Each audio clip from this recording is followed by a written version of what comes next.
Hello everybody and welcome to Civ House. I'm Rob and today we are going to be talking about the mythical, the mysterious Fourth Age that everybody has been expecting since the very beginning of Civilization VII. Before we dive into it, make sure that you guys like and subscribe so you don't miss out on any of the great content we have coming out here at Civ House surrounding all things Civ. We're really looking forward to being in the workshop, the firaxis feature workshop here next year, and hopefully we're going to see Civ continue to grow as we have over the past few months, where I believe it is very nearly in the best space that it has been since launch.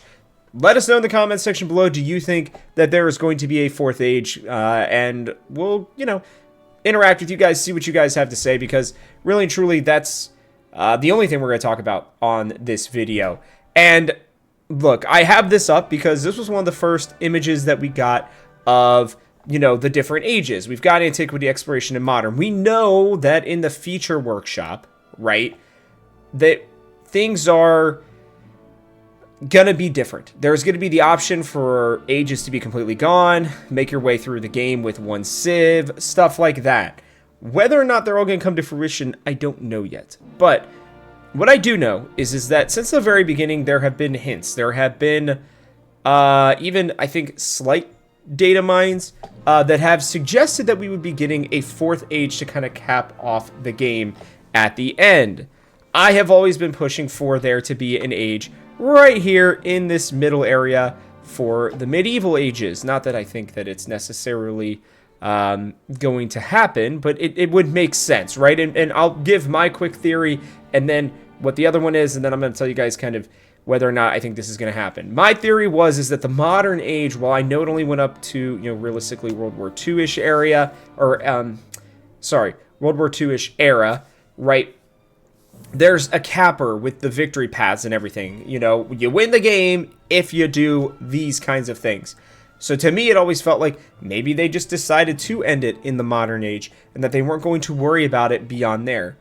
That made it feel like, to me, and I just think between Antiquity and Exploration, Medieval would make just a ton of sense, because it feels like there's such a big world, right, in between those two time periods. Then, in the Exploration Age, if we actually were to really do that, that's just a few hundred years before we get to Modern. So it would just have made sense to me to do Medieval. Now, a lot of people have been saying that we need the Technology Age or the Atomic Age or whatever they're going to call it, which would lead, kind of up to now into the future. And that's been one of the things that Civ has always done. So, we have always had, the ability to go, build the rocket to go explore space and to, colonize and different things like that in the end game. Both of these things are valid. I think theoretically there could be 5 ages, but then that would make the game too long. And the whole point of Civ VII was to make it so that the games didn't feel as long, so that people would actually get to feel accomplished for, completing the game, all of that kind of stuff. And for me, personally, I don't often finish games. I will say that. Even in Civ 5 and 6, 4, 3, 2, I didn't play 2, I shouldn't say that. So 3 and up, essentially, right? It was very rare for me to do that. I actually rarely would get past, right about here in most of my games. That's just because I'd be like, you know what, I want to try something new. I love the start of the game. I love that fresh feeling. And they tried to give us that, right, in these different ages, but the transitions just felt too hard, and it didn't feel necessarily like a new game, and I think the way that a lot of us were hoping for, right? Because our whole idea of Civ, at least in my mind, is you build a civilization from scratch. You really get in there, and you kind of, build up this huge empire from nothing. And I feel like Civ has slightly missed on that just a little bit, and that's why they're, hearing us out. That's why they're making these changes with the workshop. So now we've talked about my medieval theory, a lot of people's atomic theories. Let's dive into whether or not this is going to happen. I don't think it's going to happen. I'm just going to come right out and say it. I think that what they are doing is they're showing an ability or a desire to make it so that the game becomes more connected once again, that it really becomes kind of that true one playthrough that I think a lot of people like.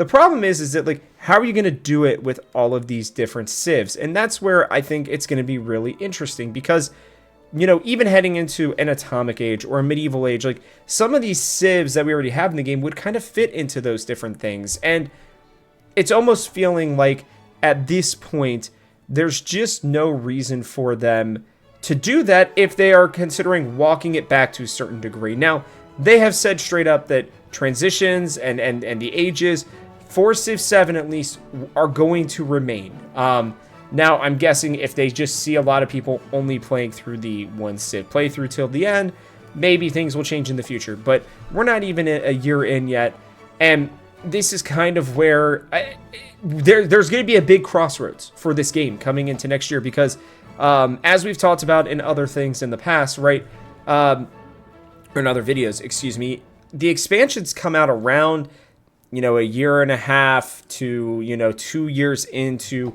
the game's life cycle. So, you know, realistically, by July, they're going to want to have things, well before then, they're going to want to have things ready for July, right? Or I guess it'd be August. Yeah, August, for a new expansion. And now that left, I think, its ability open to have an expansion and add a new age.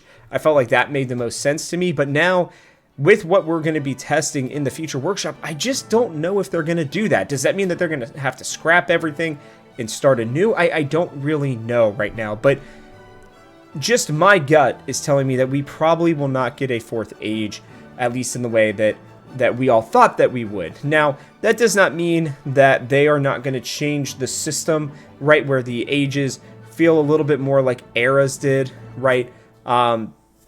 Or maybe it wasn't eras. I can't remember what we called them in Civ 6. Ages. Wait, no. Yeah, it was still ages, right? I can't remember now. Dark Age and Golden Age, right? I think so. I could see them maybe going back to that system a little bit more, and then maybe we would technically get a medieval era or a medieval, you know, age, right? Or maybe we would get an atomic one, but maybe just not in the same type of path that we would. But look, I mean, the more I think about this, the more I'm just like, I don't really know where this game is going to go, just in terms of like what is going to happen in that future workshop is really going to create the schism. Is it going to be we go down this path and we stay here for the most part, but there are big changes?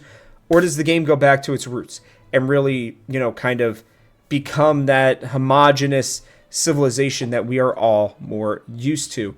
I would say either way, it feels less and less likely that we will get another age, that maybe they're just going to bunker down and really get these other ones. But I guess if you really wanted to say it, theoretically we could get one well down in, you know, down the line in the future, you know, maybe 3 years in. But I'm feeling for right now, it does not feel like there is another age that's going to be coming anytime soon. And especially now that we know everything that's going to be finishing out 2025 and the future workshop starting sometime in January, February, I believe. And I don't know for sure. To be clear, they have not sent us anything. They just said 2026, so I would assume earlier on, since we only know what's happening through November and December, that this would be how it would go. So, I don't know. Let me know. Do you guys think that I'm wrong? Do you think that this convergence, this, you know, difference in paths is really going to be what's going to keep us from that age? Or do you still believe that we are going to get one?